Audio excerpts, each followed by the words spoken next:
salaamaaleykum mbokku internet ak téléspectateurs yi baaxoo seetaan seen chaîne Yoff Média Info di leen dalal encore une fois ci seen émission sans contredire comme niñ tàmm di leen ko waxee sans contredire dafa nekk aussi benn tribune boo xamante ne ni tey bëgg nañ ko may candidat yi nga xamante ne ñoo déclaré wu yëpp pour jot ci mairie bu Yoff tey nag ñuy dalal ndaanaan bu mag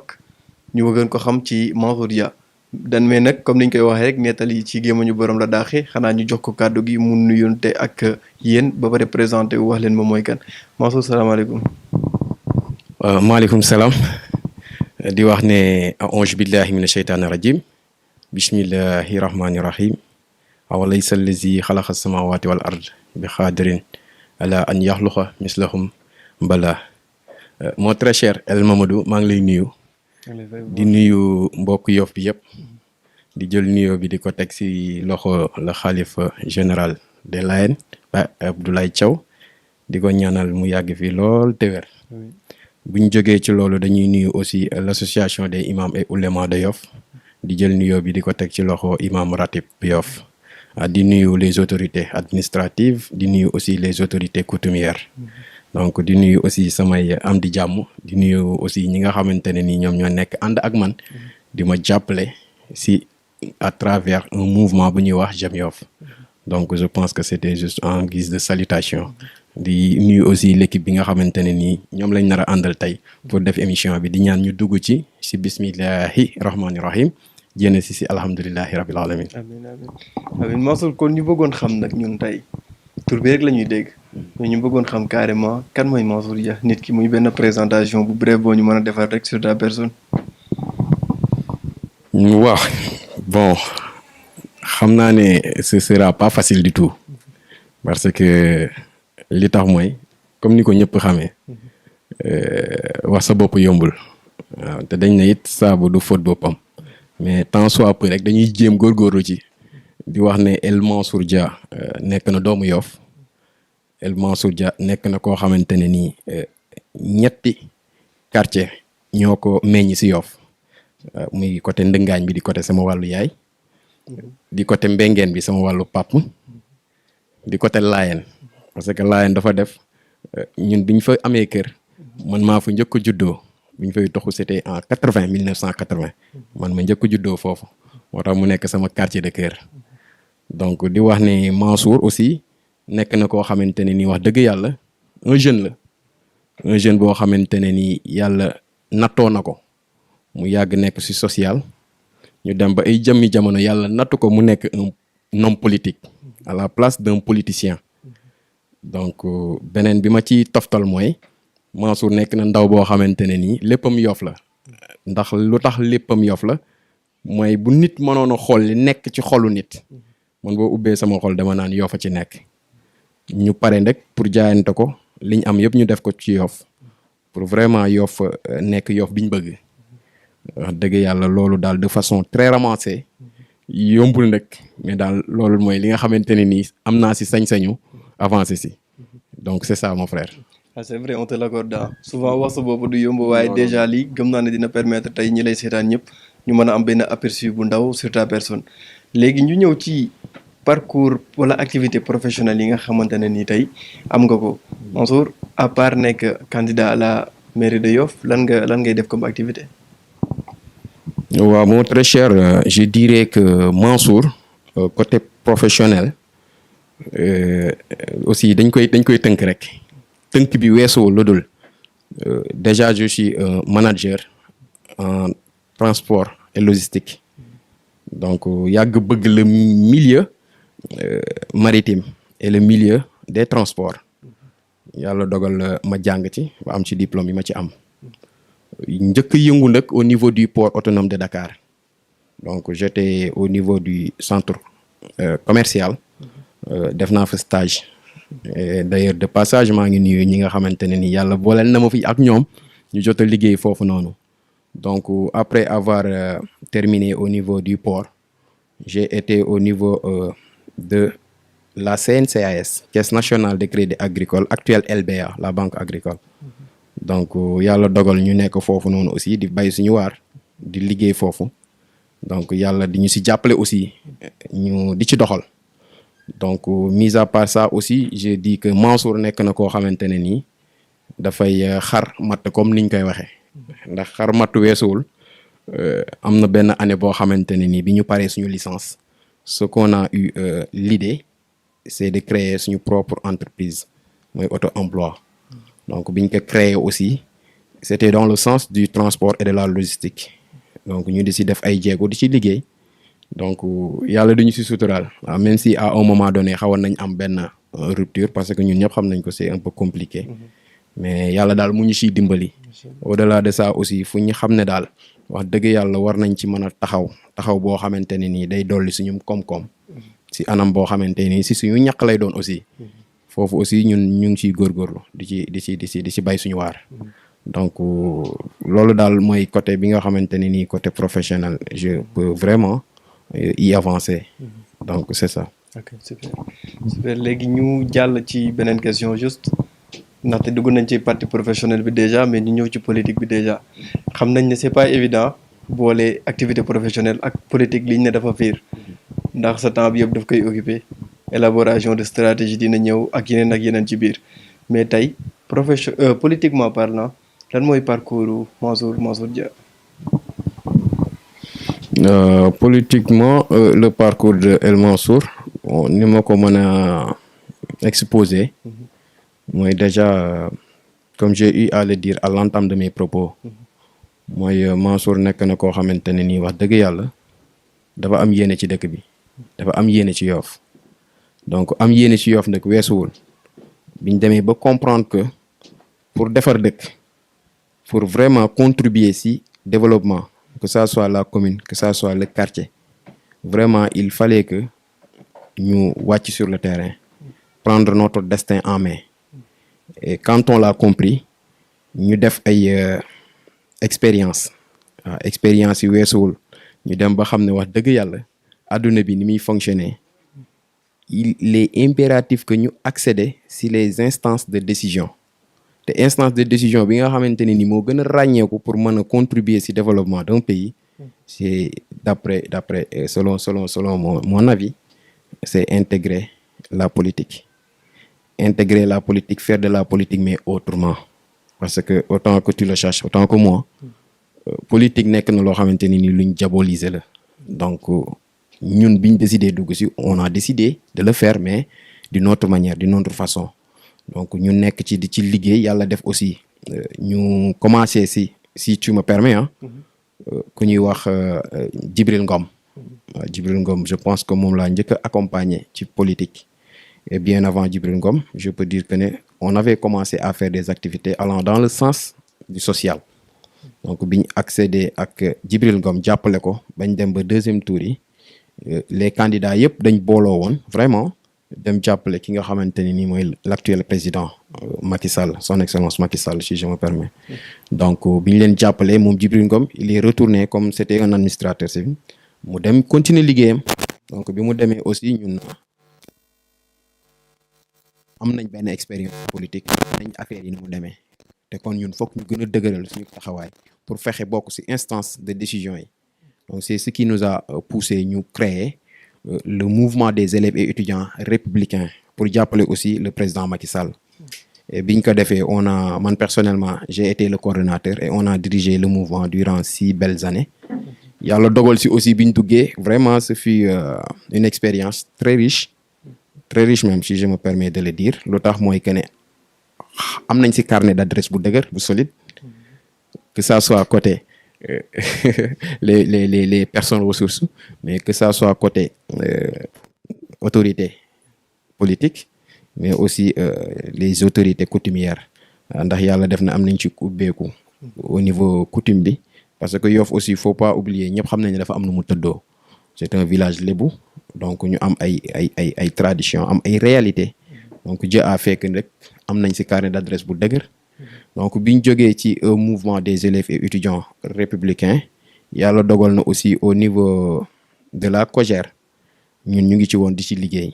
liggéey depuis fort longtemps te amul luñ ci deful COJER mooy convergence des cadres républicains donc je pense que l'ère de Thérèse Faye dund nañ ko biñ jógee ci l'ère de Thérèse Faye aussi ñu am benn coordination boo xamante ni nii coordination commune la parce que le président avait pris les potentiels candidats ñu coordonné à tour de rôle donc foofu aussi coordonnateurs yi nga xamante ni ils ont eu à diriger ñun ñëpp def nañ suñu contribution jàppale leen en tant que des jeunes républicains de Yoff donc biñ jógee ci COJER bi aussi yàlla def ñu dem ba nekkatuñu étudiant et biñ demee ba nga xam ne nag nekkuñu étudiant il était obligatoire que vraiment ñu def transition yi mooy lan ñu fexe organiser benn assemblée générale ñu légué maire bi biñ ko légué aussi lañ gis ne il est temps aussi ñu contribuer ci dynamique boobu noonu ci lancé boobu noonu mooy lan fexe di am benn structure boo xamante ne ni moo ñuy servir de canal pour ñu mën a di def suñuy activité mais aussi di mën a communiquer ak suñuy nit donc ci lañ créé le mouvement J'aime Yoff donc muy jeunesse engagée pour l'émergence de Yoff et je sais que war na am loo ci jot wala loo ci dégg parce que biñ ko créé ba léegi Dieu a fait que ñu ngi ciy def pas mal d'activités mais la majeure partie des activités sont des activités basées sur le social sur le volet social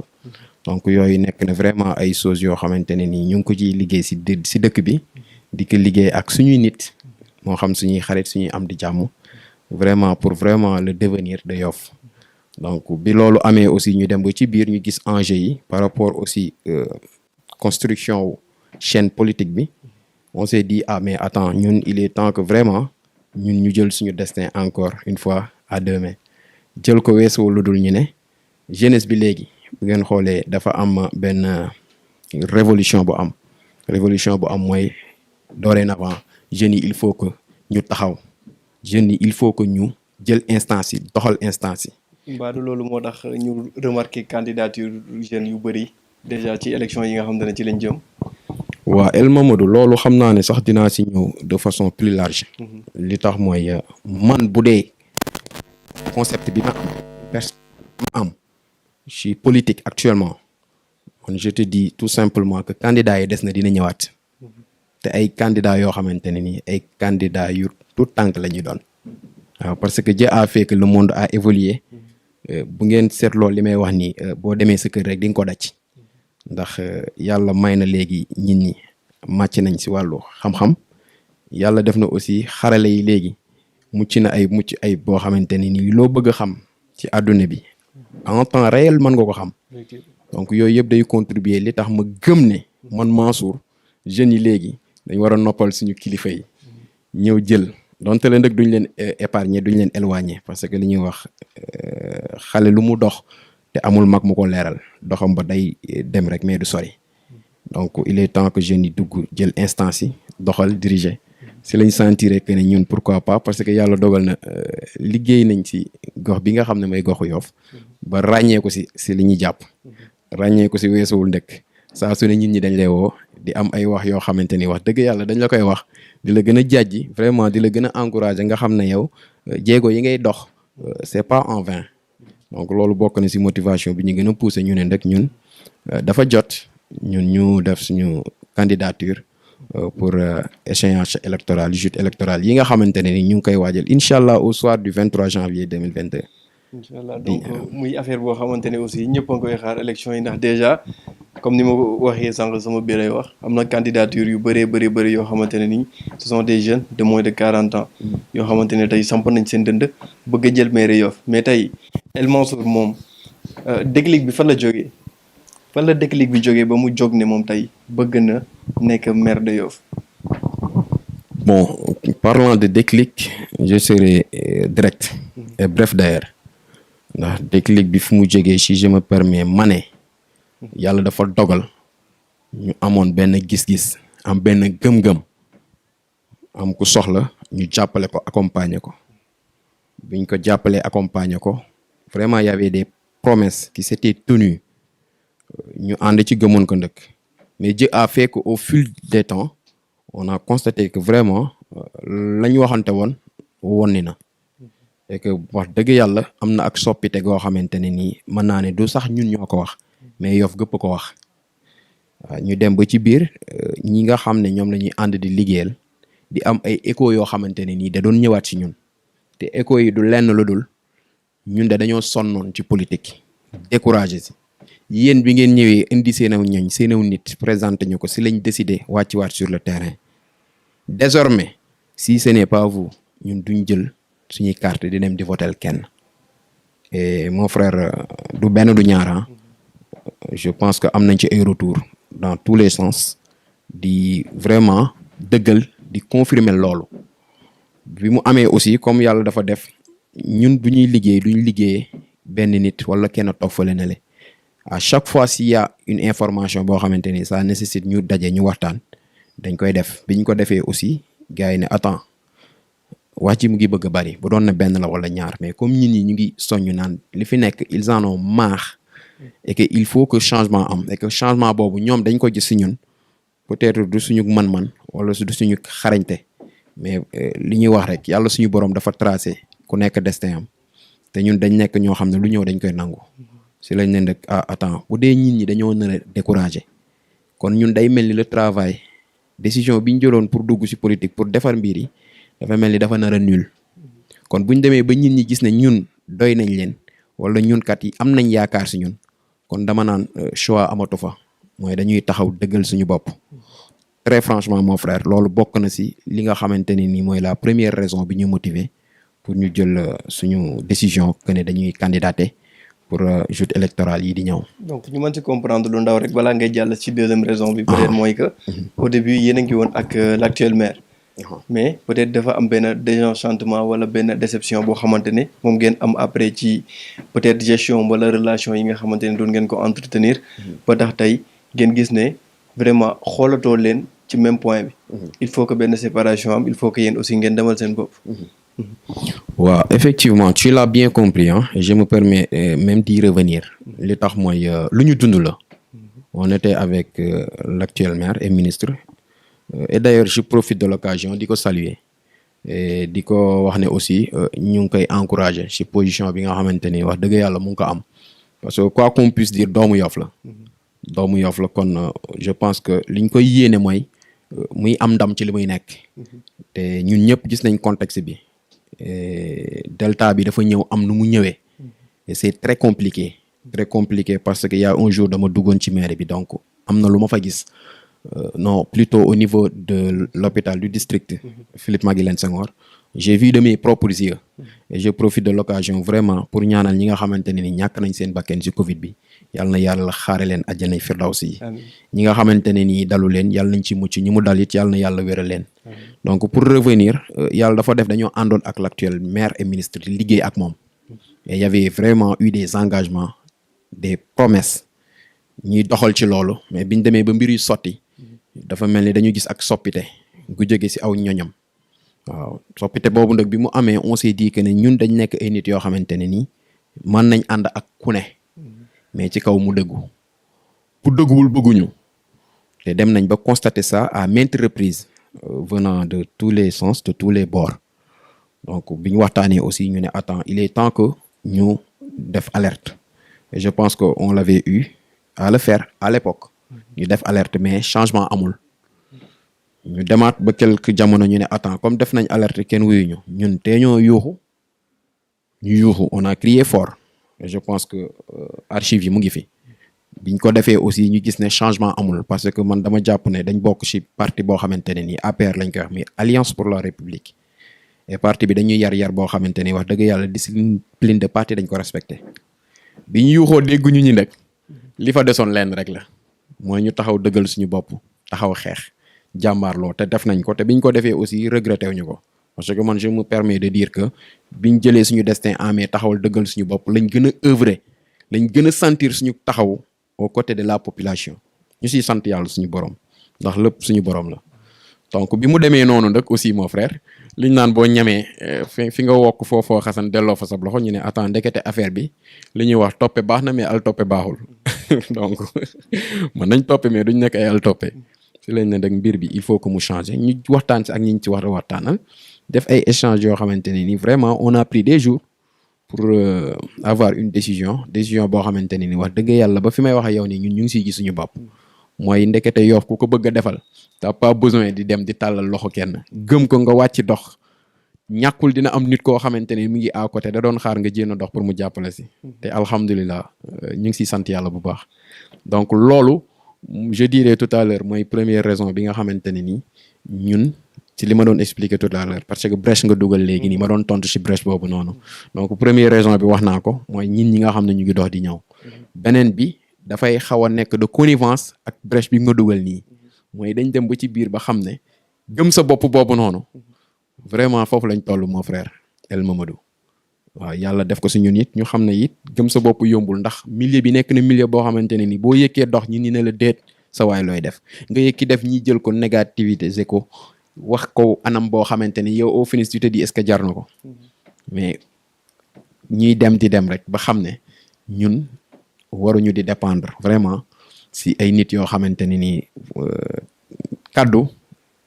sàmm ko yombu leen donc loolu mën naa ne mooy deuxième raison bi nga xamante ne nii moo ñu gën a poussé ñu dëggal suñu bopp mooy lan mooy gëm suñu bopp gëm ne mbir bi du looy dem di topp nit mu la koy jox mais da ngay dëggal sa bopp gëm ko dox si nit ñi fekk ci la si donc je pense que loolu mooy les deux raisons bi ñu motiver vraiment ñu taxaw dëggal suñu bopp moo très cher. D'accord. Merci beaucoup ci leeral yi ndax dina ci am solo aussi pour surtout ñi nga xamante ne nii tey actuellement ñu ngi seetaan mais aussi ñuy am écho ndaxte ñun ñëpp ñoo bokk dëkk Yoff ñun ñëpp aussi ñoo bokk di dégg ay rumeurs yoo xamante ne souvent day circuler mu amoon benn bu ci concerné aussi Mansour ñu bëggoon mooy ñu si ay leeral parce que am na ñu koy dut baaram naan kon le fait que muy opposé wu au maire actuel c'est parce que dafa am benn kilifa gu mag gu nekk si APR ki ñuy wax Amadou Ba kooku moo nekk si ginnaawam di ko soutenir di ko pousser di ko jox arme yoo xamante ne moom lay utiliser contre le maire actuel ñu bëggoon nga indil ñu quelques éclaircissements si situation boobu.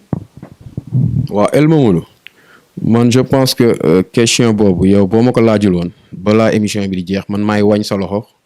dut baaraam sama caméraman ay équipe bi ne leen di ma ko laaj par force li tax mooy effectivement waa ji mu ngi jógee fu ne te ñu ngi koy dégg muy revenir si ñun dafa am kilifa gu mag gu nekk suma ginnaaw man je dis ici devant les caméras dafa am ay kilifa yu mag a mag yu nekk si ginnaaw Mansour Dia. man ab laa wax mais ay nga wax quoi. waaw maanaam du kenn am na ñu bëri. et je précise bien. dafa am ay kilifa yu mag yu nekk si ginnaaw El Mansour Dia. nee ma ñooñu ñooy ñan. ñooñu ñan la. merci beaucoup. du Amadou Ba. mais kilifa yi nekkul lu dul jeunesse Yoff man jeunesse Yoff ñoo ma ngemb. wallahi la azim ndax jeunesse tey foo dem ñëpp xam nañ capacité biñ am. à changer les choses, à changer la donne. Et on le dit, hein, la jeunesse est le fer de lance de toute structure. kon ñun bu ñu amee ndaw yi mais dama naan mais kilifa yu mag lañ am et je me permets ma may la ci mais ñun suñu staff boo demee am na mécanicien boo demee am na un technocrate boo demee am na un polytechnicien te ñëpp ay jeunes lañ man est-ce que du maa fi paa ba sax non très franchement. et c'est la vérité am na ay kilifa yu mag yu nekk si ginnaaw El Mansour di ko dooleel di ko jàppaleel di bàyyi seen lépp di jël seen alal di ma ko indil di ma ko jox et ce n'est autre que la jeunesse de Yoff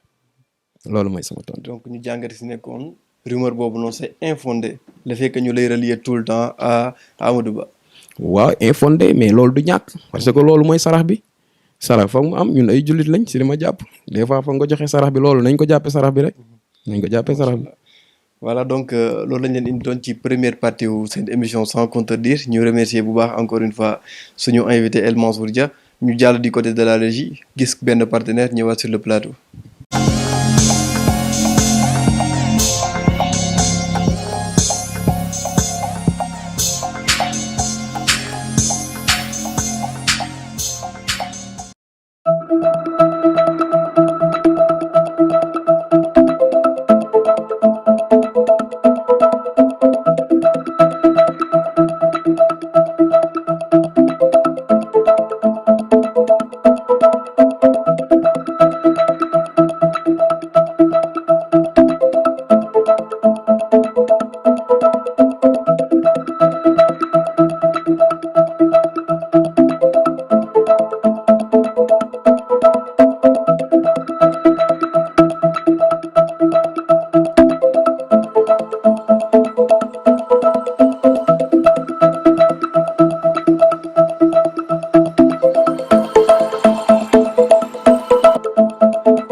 remercier bu baax la régie ci liggéey bu mucc ayib bi nga xamante ne nii ñu ngi koy def ak partenaire bi nga xamante ni aussi joroon nañ ci ànd ak moom di leen fàttali ne yéen ngi toujours seen émission sans contredire ñu jàll ci deuxième partie bi di leen fàttali aussi que ne yéen a ngi am comme invité El Mansour Dia candidat à la mairie de Yoff El Mansour donc ñu jàll ci deuxième partie bu waxtaan bi. sans transition ñu lay laaj tey yéen relation ngay entretenir ak autorité municipale le maire actuel malgré li fi jot a jaar yëpp. Relation par rapport à l'actuel maire et ministre li ma ciy wax mooy tout d'abord c'est une relation boo xamante ne nii une relation parentale si je me permets de le dire lu tax mooy man dama am maam boo xamante ni dafa bokk ak moom maamam waaw ndax man sama wàllu yaay dafa jénne si ëttub saareen bu ndëngaañ bu Codé Sarr bu Issa Sarr maam Issa Sarr donc buñ xoolee foofu noonu mën naa ne bokk nañ côté boobu noonu ñuy bokkaat ci beneen fànn mooy niñ xamee Yoff ay lignée da koo tënk ñun ñu bokk ci lignée bi nga xam ne mooy les dëngaañ yàlla def moom mu nekk le président d'honneur des dëngaañ man ma nekk le président des dëngaañ de Layène suma quartier fi ma yeewoo donc relation bi loolu am na ci mais bu ma ñëwee ci côté politique je peux me dire que y a pas de relation weesuwul buñ gisante comme ay nit lañ et la morale voudrait vraiment ñu nuyoonte saafonte même si nag gëj naa gis suñu maire je sais ndax dama picc lañ koy jàppe wala man gëj naa gis suñu maire ñun suñu maire Yoff gëj naa ko gis donc relation politique donc je dis que amul li tax amul mooy déjà li fi jaar wax naa ko sànq à l'entame de mes propos mooy que ne jàmm ji mu ngi fi parce que ñun ñëpp ñoo bokk Yoff mënuñu jénn Yoff mais bu dee politique comme ni nga ko xamee tu vois même deux frères yu bokk mais seeni idéologie en politique am na fu ñu yegg day wuute même si je précise bien ñoo bokk parti waaw ndax ñun ñaar ñëpp yàlla dafa dogal son excellence mooy suñu kilifa waaw mais daal buñ demee bay di wax loo xamante ni suñu commune la particulièrement la mairie de Yoff wax dëgg yàlla candidat boo xamante ne nii dafa porter candidature jeunesse yi bëgg jël moom fi nga xamante ne nii fa la nekk wax dëgg yàlla mu bàyyi ñu ñëw ñu toxal vraiment pour yóbbu Yoff fi nga xamante ne fa lañ jëm mais bu dul loolu wax dëgg yàlla on n'a pas une relation très particulière non donc loolu mooy li ci am waaw. donc aussi ñu jàng aussi sa biir yi wax que ne. candidat nga. am nga tey foo leen fekk Yoff am na foo xamante ne foofu ngeen bëgg yóbbu Yoff. mais tey buñ la waxoon nga joxe sa avis ci Yoff actuellement ni muy doxee. déjà nga wax ñu lan nga jàpp ne mu ngi dox ci Yoff. ak lan moo fi doxul. waaw mon frère foofu xam naa ne dinaa fa jël temps li tax dinaa fa jël temps mooy ñun nekkuñu ñoo xamante ne nii lu ñëw dañ koy jël ko du point de vue négatif. non mooy boo xoolee Yoff am na lu dox am na lu dox mais man su may defum càmbar gis nga liñ naan Yoffu démb man dama naan buñ jénnee si Yoffu démb it liñ jénn benn baaraam liñ jénne si fukki baaraam yi war a jénn te loolu du loo xamante ne ni El Mansour Dia moo ko wax loolu lu Yoff yëpp wax la lu Yoff yëpp constaté la ci fànn yu ne nag je pense que dinañ dugg ci énumération yi buñ ci tolloo je sais pas ndax mën naa ci dugg xuus ci dem. mën nga ci dugg déjà. voilà donc parce que appréciation bilan la un peu. exactement li ma ciy njëkk wax mooy boo seetloo ñun bi ñuy ànd ak l'actuel maire dañ nekkoon ay étudiants waaw bi ñu nekkee ay étudiants am ay œuvre ay propositions yu bëri yoo xamante ne nii dañ ko doon am ba defoon ko soumission def benn cahier de charge. si nan la ñuy fexee ñu jàppale les étudiants et Dieu a fait que sax mas naa si liggéey beneen structure bi nga xamante ne nii moo fi nekkal étudiants yi di une structure apolitique et je pense que jamono jooju suñu contribution li ñu waroon def nañ ko autant mooy lan mooy nañ fexe ba étudiant boo xamante ne nii dafa jénn Yoff fu mu mënti nekk mu nekk dans de très bonnes conditions nañ fexe étudiant bu jóge Yoff fu mu mënti nekk di jàng ñuy mën a am en temps réel ñoom si lan lañ nekk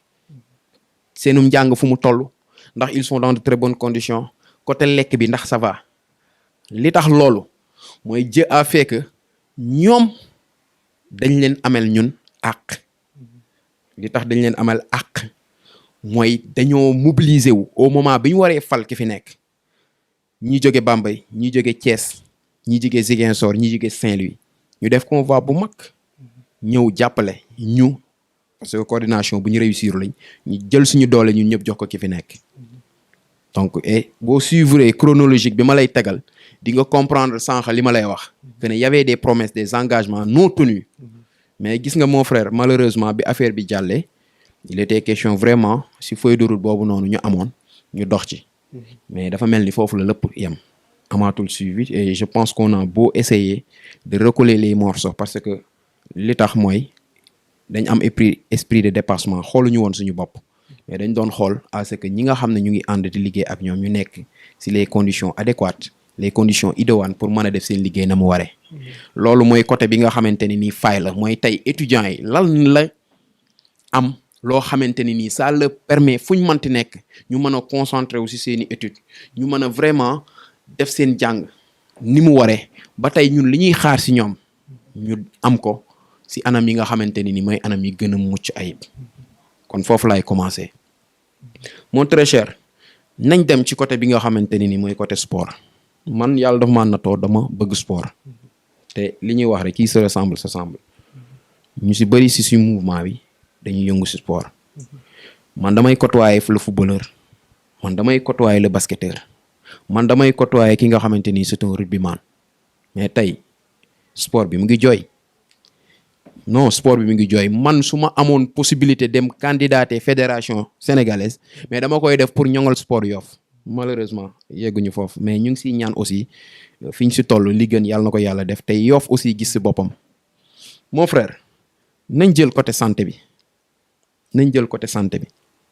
mais Yoff va mal côté santé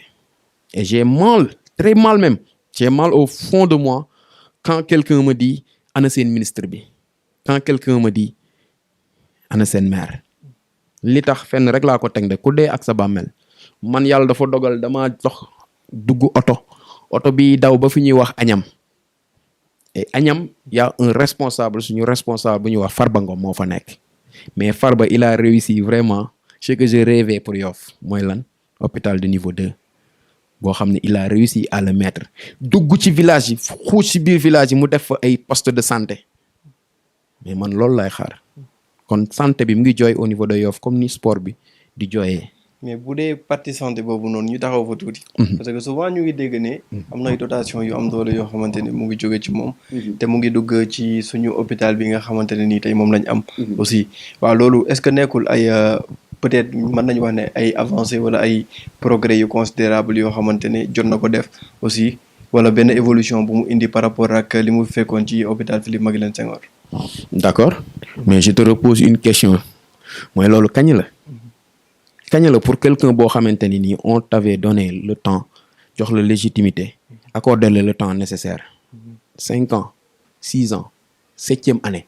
nga def ko kon yaa anguille sous roche am na lu am si suuf pour man loolu sacerdoce la war a doon chaque guddi chaque bëccëg ñu nekk ci dox mais bu ñu demee ba mu toll foo xamante ne nii peut-être benn candidat mo El Mansour ñëw ne dama bëgg a defar Xaru Yoff ñoom ñuy profité di def loolu man je me dis que c'est du bluff pur et dur et je profite de l'occasion pour remercier le personnel de santé parce que wax dafa jafe man j'aimerais bien nit ñi dégg ma ak xel te bañ ma déglu ak xol mais dama ne Yoff côté santé ça va pas li tax ça va pas mooy y a des atouts parce que le fait que doomu Yoff nekk le ministre de tutelle ça veut tout dire et je te donné l'exemple d'un responsable du parti bu réussir sa fongole mi loo xamante ne nii entre guillemets quoi en tout cas daal je pense que y a trop d'efforts à faire dans ce sens donc loolu mooy côté santé bi mon cher nañ jël côté environnement xoolal tey ñu ngi période hivernage man bi may ñëw j'ai fay waaw liggéey naan si bajja bi quoi dama naroon a dugg si bajja bi donc j'ai fay Yoff jafeñul defar ko côté assainissement jafeñul ñu ngi dëkk ci booru tefes ci ban tefegu Seydina Limaamu Laay alayhi salaatu wassalaam mais ci man boo tiiree benn tuyau wala nga dugg kër yëpp nga tiire benn tuyau ay olof la maa wax nag pour nit ñi xam ba baax la maa wax bu branché ka mu mbartalu jëm géej mon frère am nga solution pendant ce temps ki nga xam ne dafa dëkk Médina moo war a am problème mu assainissement moo war a am problème période hivernage ñuy am ay bajja wala di am ay ndox yu taa mais Yoff waroo fi dugg di gis ndox mu taa que ça soit période hivernage que ça soit période d'été waruñu sentir ndox yooyu noonu te un peu partout looloo ñu sonal un peu partout li may wax nag du waxu El Mansour de waxu Yoff waxu dëkk bi yëpp la. ah oui c'est vrai hein. Par rapport ak hivernage bi ñu ngi remarqué aussi que ne ndox mi mu ngi taa ci dëkk bi même bu weesoo hivernage bi aussi eaux usées yi aussi bëri na ci dëkk bi mais aussi ñoom souvent dañ leen doon dégg ñu utiliser comme argument que ni assainissement nekkul compétence transférée donc du seen domaine ONAS moo war a lijjanti loolu noonu tey. mais yow ban jàngat nga ci am par rapport ak réponse bi nga xamante ne ñoom dinañ ko fournir. waaw El Mamadou foofu je pense que sama tontu du fa neex. lu tax du fa neex mooy compétence transférée d'accord je suis d'accord. compétence transférée mais il faut pas oublier on est à l'ère de l'acte 3 de la décentralisation où les communes d'arrondissement maintenant sont des communes de plein exercice. de plein exercice mooy que ne ñàkkul pexe yoo xamante ne ni ñoom buñ ko tegee. ils pourront apporter des solutions en temps réel je te dis en temps réel parce que li waral ngay def ba ONAS di ñëw war a defaraat mais c'est parce que defar ba ci la lépp doore mais am na lu doxul sa defar ba man personnellement au moment bi ñuy liggéey les tuyaux de canalisation muy traverser un peu partout jaar par ONAS certes boobu li fi nekk neew ñu fi ñeneen a fi newoon mais j'ai été parmi ceux yi nga xam ne dañ doon décrier defarin bi parce que yàlla dafa doxal ndëkk wax dëgg yàlla côté liggéey côté aménagement et consort am na luñ ci xam mais quand je te dis des tuyaux de diamètre 15 centimètres mais ñu bëgg ko jël alimenter ko les canaux yi nga xamante ne nii moo war a jël suñu ndox mi yóbbu ko fi mu ko war a yóbbu mais loolu foutaise la quoi très franchement loolu yëpp askan bi la càmbar war na am buñ defee càmbar mairie bi il doit avoir vraiment budget boo xamante ni nii même si li ñuy jël di ko brandir mooy c'est des compétences transférées mais am na une solution par rapport à li nga xamante ne ni mooy ndox yi nga xamante ne ni des eaux usées la ñu war ko mën a lijjanti ba mu dem fi mu war a dem loolu lu ma xam la te lu ma wér la lu may wax donc loolu moo si sama tontu loolu buñ koy wax nañ ko wax ñi nga xamante ne ni peut-être jóguñu pour yëngu si li dëkk bi li fi xew wala jóguñu di càmbar li nga xamante ne nii mooy suñu yorin bi ñu yoree suñu maire donc loolu laa amoon lu may apporter dans ce sens. léegi ci 7 ans yi. bientôt 8 ans parce que 2014 ba 2021 déjà def na 7 ans. donc 2022 vu que élection yi foofu lay am. donc jàpp nañ ne dina def 8 ans. au moins xanaa am na lu positif loo xamante ne nii tey mën nga koo wax peut-être.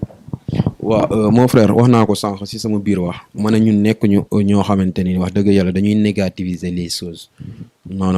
ñun dañ nekk ñoo xamante ne nii lu ñuy wax balaa dara di xew dañ koy wax te yàlla rek a tax donc fu ñu gisee lu positif dañ koy signaler mais fu ñu gisee loo xamante ne nii aussi sa fan bala dañ koy signaler donc pour wax ne aussi ci côté liggéey bi ñu fi liggéey am na loo xamante ne nii wax dëgg yàlla ñun lu ñu rafetu la donte ñoom dañ koy jël di ko vanté wu di ci fëgg seen dënn am na sax ñu ci dem ba naan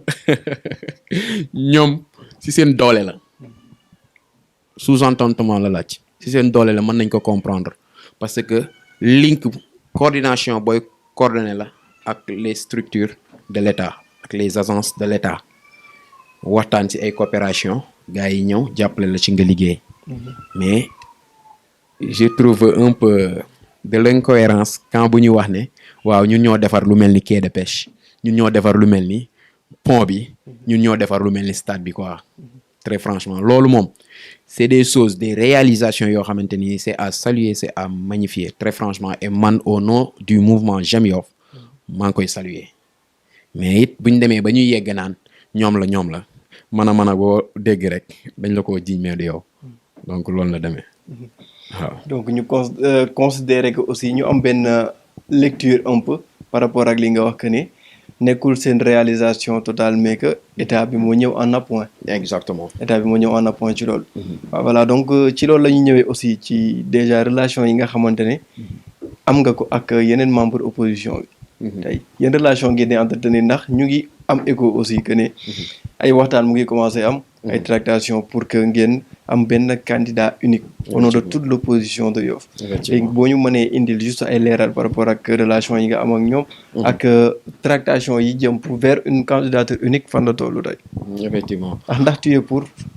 ou contre. waaw El Mamadou fi may tàmbalee mooy les relations man je dis que j'ai des relations très cordiales ak candidat opposition bi autant qu'ils sont li tax mooy yàlla daf ñu nattoo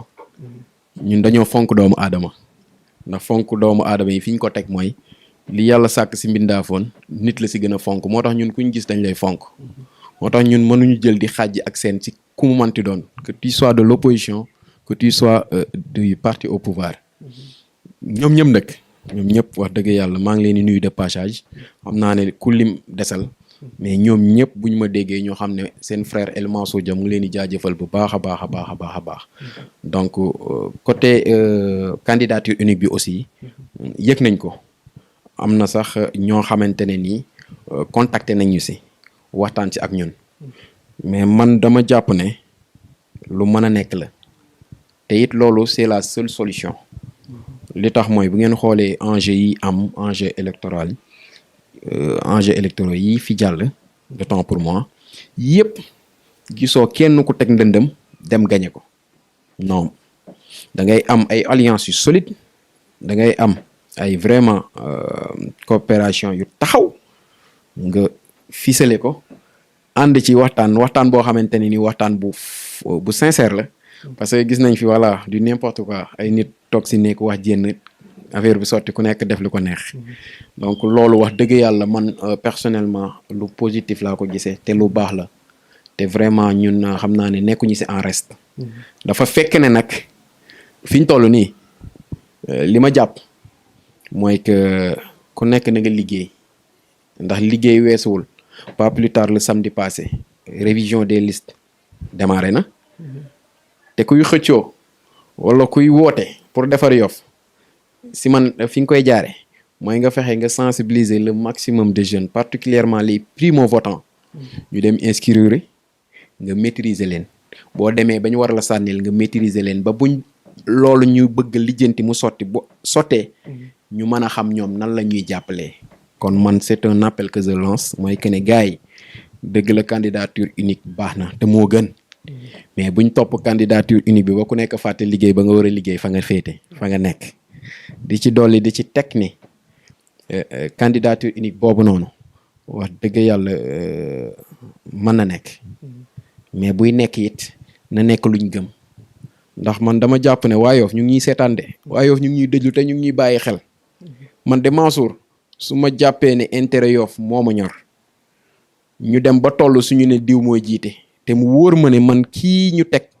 tànn ñu Mansour wala kii lañ tànn et man Mansour ma xool sama diggante sama borom sama aqulaay taala ma xam ne El Mamadou Laye mii kat am naa ci moom yaakaar ne bu jiitoo war na mën a doxal li nga xamante ne ni Yoff moom lay xaar si moom j'hésiterai pas ma jàppale ko ñu bañ a topp que ne mën a su ma jiitewul kenn du jiite loolu j'insiste encore une fois mon très cher di ko wax ñi nga xamante ne ni ñoom ñoo bëgg di candidater pour élection yi nga xam ne moom lañ dëgmal nañ ci veiller nañ ci bàyyi xel bu baax Yoff ak ñuy dëjlu Yoff ak ñuy seetaan te l'histoire retiendra ñun li ñuy doxal yëpp keroog dinañ toog bés ñu war ko nettali suñuy doom wala suñuy sët te bëgg nañ buñ koy nettali mu nekk loo xamante ne nii buñ ko fekkewul ñu koy dégg mu nekk lu neex seen nopp. Inch'Allah donc jàpp ne le message est clair El Mansour Dia tey muy lancer un message à ses camarades même bu ma waxul camarades aussi mooy assez mën nañu wax ne assez duñ ay mënuma leen jàppee carrément ay adversaire vu que actuellement yéen ñëpp pour opposition ngeen am. Tout à fait. Donc mën nañ indiwaat sax le mot camarade pour qualifier ko. Tout à fait. que ngeen booloo jiital intérêt Yoff bañ a bàyyi les intérêts crypto personnels de côté incha allah voilà mais fi ñu doon ñëwee aussi mooy si une question d'actualité quelque chose boo xamante ni depuis des mois et des mois. mu ngi def du bruit pas seulement à Yoff mais Ngor Ouakam Yoff. donc coow li bëri na. on parle des terres de l'aéroport. donc am na problème yu bëri yoo xamante ne nii jot na si am. ba muy ay incidents juddu si et tout. tey nag ñu bëggoon xam en tant que jeune Yoffois déjà ak en tant que homme politique bu nekk Yoff ban position nga am ci problème boobu. D'accord, El Mamadou, je pense que tu fais allusion au problème foncier bi. Et là je me permets de te dire que wax nañ ci def nañ ci benn sortie. Et je pense que loolu dafa interpeller tout un chacun, tout un Yoffois. Lu tax mooy ñun yàlla dafa dogal suñu lépp Yoff la ñu juddoo fi màggee fi yeroo fi Yoff defal ñu liñ am yëpp. ci man buñ amul woon un engagement politique sax ñun loolu buñ ko yëgee dañ ci war a am taxawaay te li ko waral du lenn lu dul ñaati yoon lañ dugg ci àll bi tëb si piste bi dugg ci biir piste bi ne dañoo sàcc mango wala ut si dem yàgg na ñu amoon fi joyau bu mucc ayib joyau boo xamante ni wax dëgg yàlla ba léegi dañuy toog vraiment nan ëllëg nu muy demee parce que dégg nañ li ci xew yëpp délocaliser nañ aéroport bi ñi naan jox nañ ay marocain lu nañ siy jóg ba récemment li nga xam ne moo indi coow li mooy que ne kuy wax délimitation bi aéroport ngay wax mais ban aéroport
su bëri après dina am loo xamante ne nii moom mooy nekk point bi nga xamante ne ni point non retour la waaw et vraiment ñu xamoon aussi que ne ay jéego la yoo xamante ni pour ñu réussir liñ bëggoon il fallait que implication de toute la communauté muy tànk Ngor Ouakam Yoff lii nag mooy li nga xamante ne nii man si man fa la waroon jaare pour ñëpp booloo nekk benn say donc avant aussi ñuy def sortie lii di am ñun nekkoon nañ si pétition bi parce que ñu ngi si doon liggéey ak ñi si nekk te am na sax ay pétition yoo xamante ne nii ñun au nom du mouvement ñun def nañ ko donc ñu ngi ci biir sauf que teewuñu réunion yi sauf que demuñu mais à chaque fois fi ñu war a amee information yi ñu ngi koy am et liñ ci war a def buy xalaat bu rafet wala orientation on n'hésite pas de le faire mais contribution bi nga xamante ni wax dëgg yàlla def nañ ko fésal ko mooy biñ def récemment partagé ko au niveau de la presse internationale donc loolu la te di wax encore une fois Yoff nekk na dëkk boo xamante ne nii sur le plan religieux bu ñu xooloon foofu rek Yoff waroon na dépasser lii sur le plan religieux bu ñu basé woon foofu noonu Yoff war na dépasser lii nga jël sur le plan administratif tey Yoff si découpage bi Yoff si département de Dakar la commune de Yoff occupe une place très importante et je sais bien li may wax Yoff géographiquement démographiquement macha allah nekk na. mais ba ci économiquement. ndaxte plateau rek moo ko ëpp doole bëset. mais bien évidemment mon très cher bien évidemment donc tout cela pour démontrer juste que Yoff jafeñul pour defar donc war nañ mën a ànd ak ñi nga xamante ne nii ñoo si nekk que ce soit le politique que ça soit le gars bi yor ndombu tànk ci coutume bi que ça soit le religieux ñun ñëpp war nañ mën a boole am benn ambition am benn objectif bu sincère ñu doxal xeex pour lépp lu Yoff te ndaw yi nga xamante ne nii man waxuma sax suma génération yi war a ñëw man de doon na ma neex may gis ñu yeewu di jaar nii di dem seen këri bopp di wàcc di dem ci géej gi comme fii àllaa fi ne woon fii géej Yoff dëkk ma noonu la bindoo woon ñun ci digg bi lañ dëkk àll bee nekk nii géej gee nekk nii suñu bàyyi dañ doon dem bay ji ngoon gi ñu dem géej kon buñ demee ba fii àll newatu fi kon lu fi nekk ay suuf yoo xamante ne nii terrain yu lañ koy wax terrain yu yooyu nañ ko bàyyi doomu Yoff ñu jël ko tabax ko dëkk ko ñuy am piixum Mame Baye Laye mii loolu de mooy samay wax man El Mansour. d'accord loolu mooy position wu El Mansour tey mais aussi ministre bi comme déjà ni nga ko évoqué moom amoon na ci beneen point de vue mais léegi tey politiquement nan ngay jàngatee sortie bi nga xamante ne nii moom defoon na ko ndax mën na ko jural lu baax maanaam toujours ñu ngi basé wu ci échéance électorale yi ñu jëm wala mën na tax benn parti wala une partie très importante même de la population tourner que le dos à cause de ces dires yow ban analyse nga ci am yan effet la mën a am quoi sur sa carrière wala sur les prochaines échéances électorales. mais Al Mamadou comme li ñuy wax séntu somaan jarul bu xante man foofu laay delloo sa tontu bi mooy analyse bi ñu ci am mooy analyse bi ci Yoffois yëpp am te analyse bi fi Yoffois yëpp am mooy dafa juum nit nag ci li ma jàpp man boo juumee mais juum googu nga juum da ngay reconnaître ne juum nga tub ko jéggalu ko boo ko defee lépp lu mu la naroon a yàqal parce que si daf koy yàqal parce que am na amaana koo xamante ni dafa mas a nekk soppeem mais mu dégg wax ji mu wax mais mu jël nit ki ci boppam mu suufel ko mu xeeb ko donc loolu daf koy yàqal bien évidemment et aux yeux et au regard de toute la population wax jooju de man xam gi ma xam ne daf koy yàqal mooy gis naa ay nit yoo xamante ne nii ci dayo gi ñu am ci diine keroog mer nañ mer goo xamante ne nii ñooñu rek wax dëgg yàlla buñ ñaanee man gëm naa ne wax dëgg yàlla mën na am fu mu yegg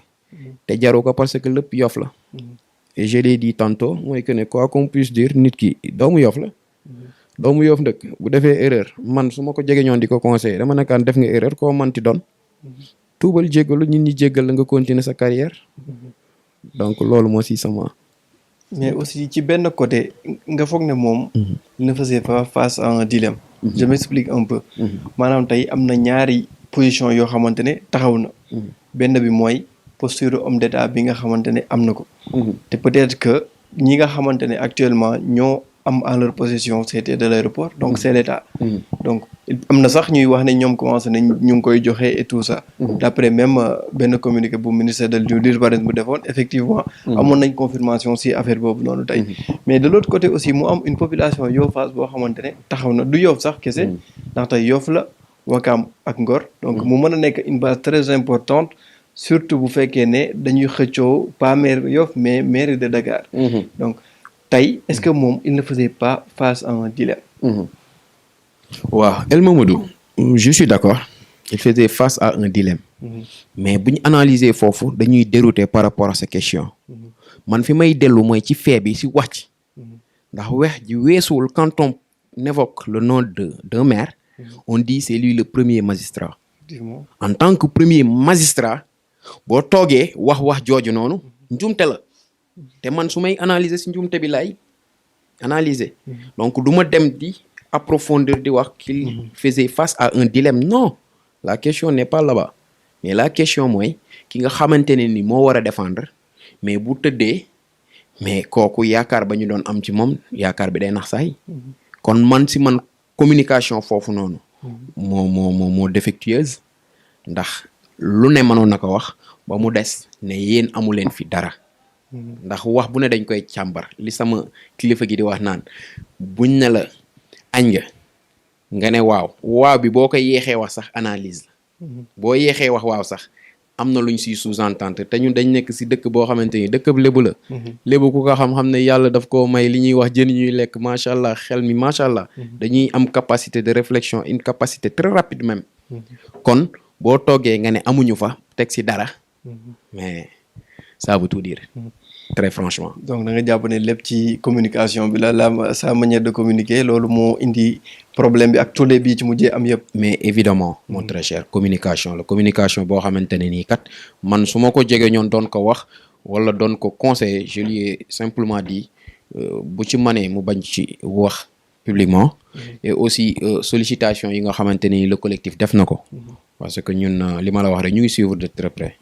mooy bi ñu jógee gars yi def nañ ay formalités administratives jaar fi ñu war a jaar mais on avait constaté que l'audience tardait vraiment à prendre forme à avoir lieu même je dirais donc yooyu noonu yëpp ku si bëgg a jaare pour wax ne taxawaay bi mu si waroon taxaw ko da nga fay am pro ndox toll man si man en tant que premier magistrat loolu waru woon sax jóg di yegg moom il pouvait jouer un rôle de fédérateur un rôle vraiment de si je me permets de le dire kuy faciliter wala même kuy apaiser le climat donc c'est ça léegi tey aussi ba léegi ñu ngi ci le ministre maire Abdoulaye Diouf Sarr yéen a bokk parti mën nañu wax ne ay frères de parti ngeen d'un côté mais ñu seetlu aussi au sein de votre parti que ne du moom kese moo ci déclaré candidature am à la ville de Dakar léegi tey en tant que membre de l'APR aussi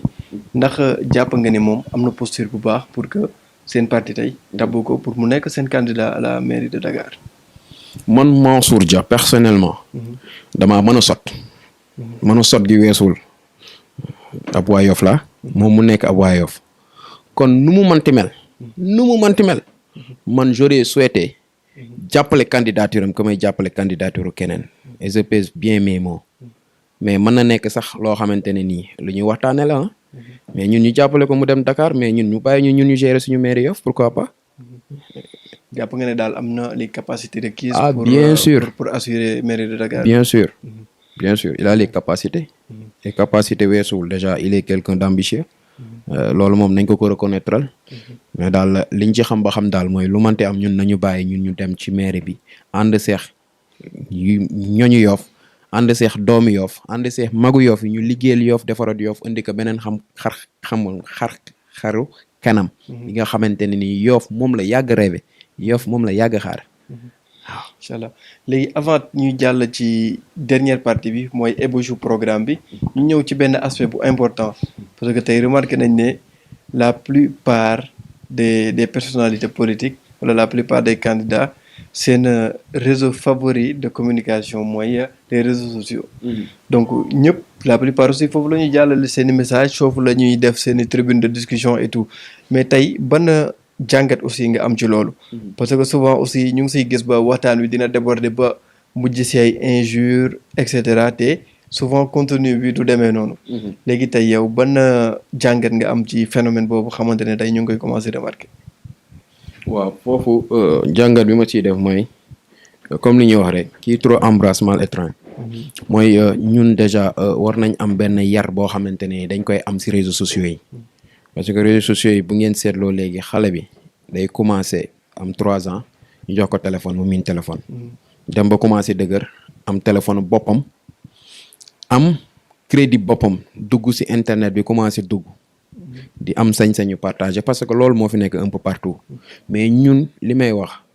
au Sénégal ñun dañ am une société particulière boo xamante ni dañ am ay fondements ay valeurs xale yi war nañ leen tàggat ci yar ndax yar bi muy commencer boo nekkee ci kër gi bu mag waxee nga xam na nga koy tontoo bu la mag yónnee nga xam na ngay doxee yóbbanteem ci sutura ci sax kon loolu bu amee ñu dem ci côté communication vers les réseaux sociaux day yomb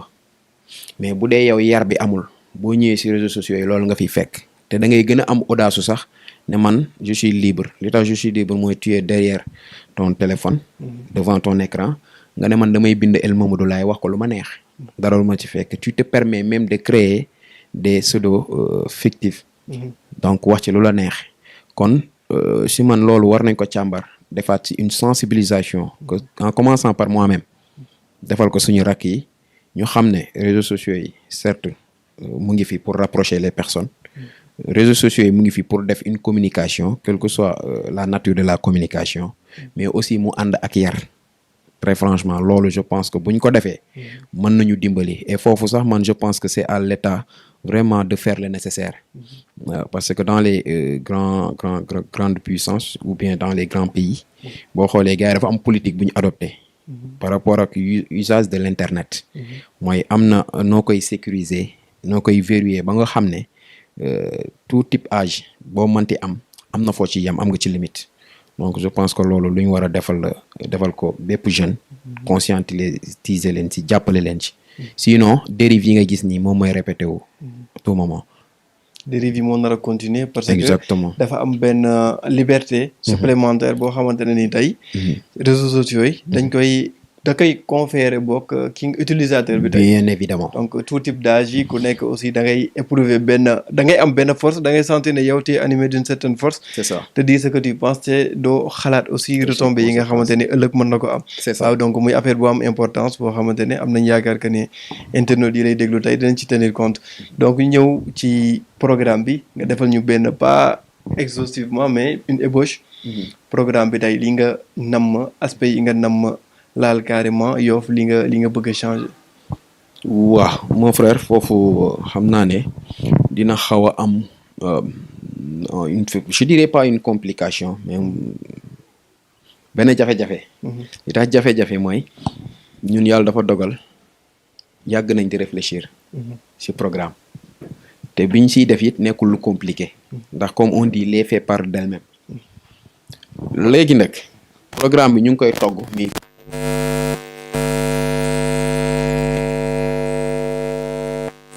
luñ ci avancé fii ñàkkul ne am na ay gars yoo xamante ne nii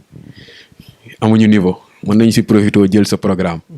mais cela n'empêche dina am côté yoo xamante ni wax dëgg yàlla dinañ ko baaxee ak ñi ñuy déglu parce que aussi dañ toll si période boo xamante ne nii si liñ gëm jàpp ko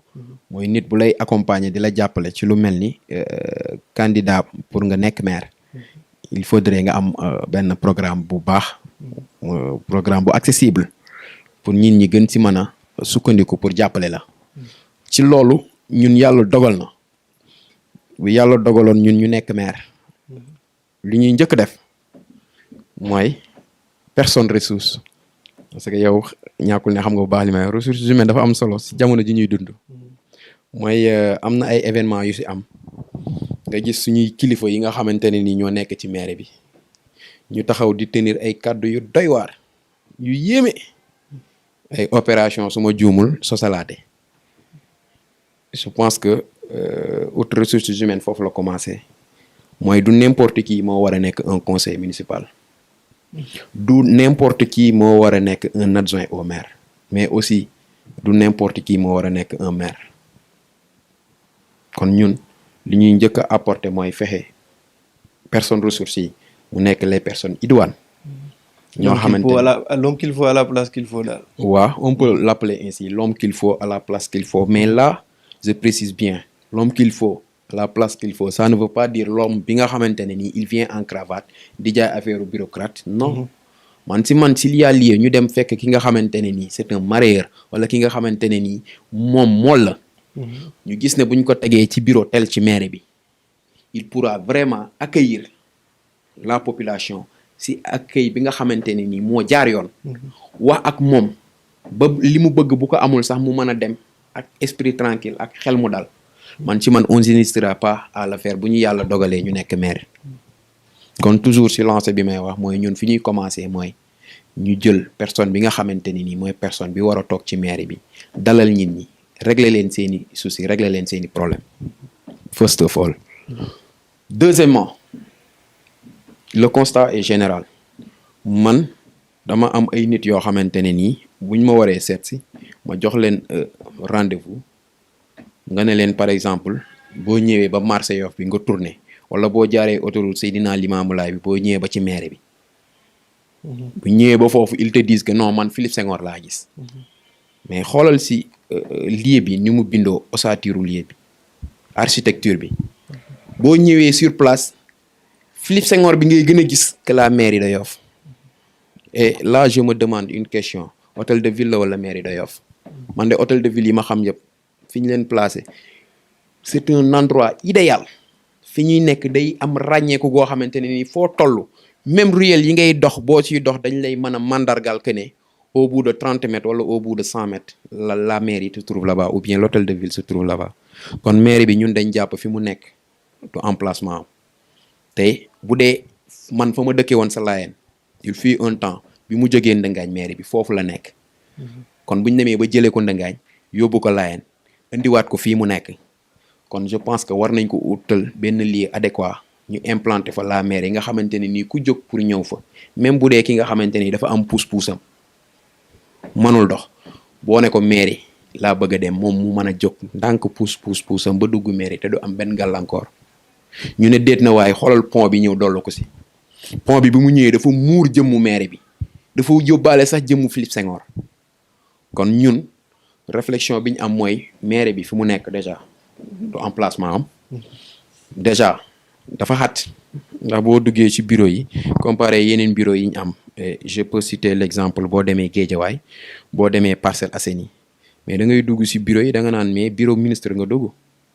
mais man li ma xam à mon humble avis temps bi may doon dem ci mairie bi di fa dugg bi ma amee temps dëgg di fa dem di lijjanti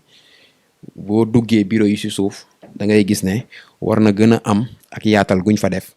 war nañ gën a équiper aussi bureau yi parce que aussi ñi fay liggéey du ñu ndaw te si man war nañ leen a mën a teg dans des conditions yoo xamante ne nii dañuy mën a def seen liggéey en temps plein donc j'ai parlé ressources humaines bi j'ai parlé aussi les lieux donc là si tu me permets je vais revenir sur procédure d'obtention des dossiers d'état civil man je propose le mouvement J'aime Yoff propose à ce que ñu def informatiser automatiser même si je me permets de le dire procédure obtention des dossiers d'état civil mooy lan tey boo xoolee dañ nekk à l'ère du numérique mairie Yoff si man war nañ ko mën a créer benn data center boo xamante ne nii ça nous permettra dans X années boo soxlawee dossier El Mamadou wala nga soxla dossier un certain PDG mais il suffit que nga interpeller machine yi mais ñu jox la li nga soxla ci information mais X années je te dis te boo xoolee un peu partout mais nit ñi dañ koy def kon pourquoi pas la commune de Yoff la mairie de Yoff nekk ñi nga xamante ne ni ñoom ñooy nekk fil conducteur bi ñu joxe l'exemple le modèle sur ça donc loolu lu ñuy apporter la loo xamante ne ni xalaat nañ ci te ñu ngi ci waxtaanal ñoo xamante ni wax dëgg yàlla ñu yàlla may ci domaine boobu la te am na sax projet bu ñu ci teg boo xamante ne ni projet bu mucc ayib la donc loolu yàlla dogal na bu ñu nekkoon maire dina yomb ci ni ñu ko yaakaare pour mu mën a am beneen bi aussi je pense que je l'ai dit à l'entame de mes propos côté santé bi wax dëgg yàlla y a des efforts à faire et je pense que si jamono jii nii lu yombe jamono bi nga xamante ne nii am nañ doomu Yoff boo xamante ne ni moom mooy kilifa kullu agent wu santé kon war nañ ci liggéey ñu fexe bu dul district de santé bu Yoff bi ñu fexe ñu am yeneen district déjà mais aussi ñu am un hôpital je dis même pas de niveau 2 mais de niveau 4 te loolu man damay gëm ne si lu may gént goo xamante ne nii suñu borom dina ko settal buy am dina am te fii lay doon ci suuf yi ñuy nekk nii di ko négocier loolu luñ gëm la ñun te aussi ñu ngi ciy liggéey boo xamante ne nii yàlla na yàlla matal daal bu matee daal gëm naa ne du ma ne santé bi dina baax ba faw mais dina évoluer bu baax a baax par rapport ak liñ ciy dund nii donc su ma duggee côté sport bi maa ngi xaabaabal nag xam naa ne moom ñàkkul ne am na aaya boo jàng quoi donc maa ngi xaabaabal côté sport bi aussi wax naa ko ñun dañ nekk ñoo xamante ne nii dañ yàgg bëgg sport man suma kër boo duggee léegi la nii rek mais autant dafa amoon salle de sport nit ñi di fa ñëw fu ne di fa jóge di fa ñëw donc war nañ leen gën a jàppale bi weesuwul budget mairie Yoff ci fi mu yegg war nañ mën a gën a accompagner le milieu sportif en passant par les footballeurs en passant par les rugbyman en passant par les basketteurs discipline bu mu ci manti doon war nañ fa mën a booster def ay fonds yoo xamante ni nii ça leur permet ñooñu am autosuffisance parce que mon frère ñaati yoon la équipe Renaissance war a dem football ganu les personnes ressources bu ñu defee la ñu war a def ñoom bu ñu demee ba war a ñibbise des fois ils ont des problèmes et j'essaie de quoi je parle parce que am na ay nit yu may déglu xam nañ bu baax de quoi je parle récemment am na lu fi am ñoom ñu dem ba ne ñoom dañuy boycott seen match jarul ñu si détaillé ñun ñëpp xam nañ on est des Yoffois stade Yoff bi combien d'années si benn projet boo xamante ne nii je pense que 2 ans sax bari woon na ci tey on est à combien d'années loolu war nañ ko def parce que man je me dis que ne xale boo xamante ne nii dañ ko war a tàggat mu yëngu ci football war a nekk un professionnel mais il a besoin d'un terrain boo xamante ni day refléter les normes qu'il faut nga teel a tàggat xale bi foofu noonu nga xam ne moom bu nekkee professionnel mais day dem ba day ébahir ñeneen ñi nga xamante ne ni ñoom ils n'ont pas eu la chance ñu am terrain bu baax bu normal kon foofu lu ñu waroon taxaw la ñu dugg côté Big si Chaker man li may tiitaroo mooy fu ma dem di wax dama naan mais suñu coach bi il est de Yoff mais am bëri na ay joueurs Yoff yu fa nekk mais est-ce que ñun waruñu xalaat au niveau de la mairie Yoff ñu defal leen benn terrain boo xam ne